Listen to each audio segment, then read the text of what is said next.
Front neck வந்து 5.5 inch cut பண்ணும்போது முன்பக்கம் பட்டி உயரம் எவ்வளோ வைக்கிறது அப்படின்னு சொல்லி கேட்குறீங்க. அதாவது ஓப்பன் உயரம் வந்து எவ்வளோ வைக்கிறது அப்படின்னு கேட்குறீங்க.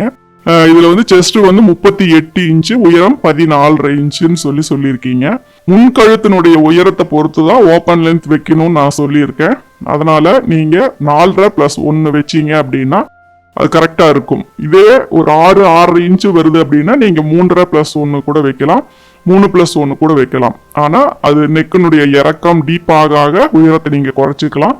இப்போ நீங்கள் 4.5 + 1 வச்சிங்க அப்படின்னா உங்களுக்கு பட்டியுடைய ஷேப் வந்து உங்களுக்கு கரெக்டாக வரும். சப்போஸ் 4.5 + 1 ரொம்ப லென்த்து அப்படின்னு ஃபீல் பண்ணிங்கன்னா அது ஒரு 1/2 இன்ச்சு கூட நீங்கள் குறைச்சிக்கலாம். ஏன்னா அவங்களுடைய கப் ஷேப் எப்படி இருக்குது அப்படிங்கிறது உங்கள் கஸ்டமர் அப்படிங்கும்போது உங்களுக்கு புரியும். அதில் 1/2 இன்ச்சு நீங்கள் முன்ன பின்ன அட்ஜஸ்ட் பண்ணிக்கலாம். சைட்லேயும் அதே மாதிரி பட்டியோட உயரத்தை வந்து நீங்கள் 3 இன்ச்சு வச்சுக்கலாம். அதில் எந்த சேஞ்சஸுமே நீங்கள் பண்ண தேவையில்லை. முன்கழுத்துக்கும் முன்பக்க ஓப்பன் உயரத்துக்கும் தான் ஒன்றுக்கு ஒன்று கனெக்டிங் இருக்குது. அதனால் அதை பேஸ் பண்ணி தான் அடுத்து நீங்கள் உயரம் வைக்கணும். அதனால் அதை நீங்கள் பார்த்து அதுக்கு தகுந்த மாதிரி நீங்கள் வச்சுக்கோங்க.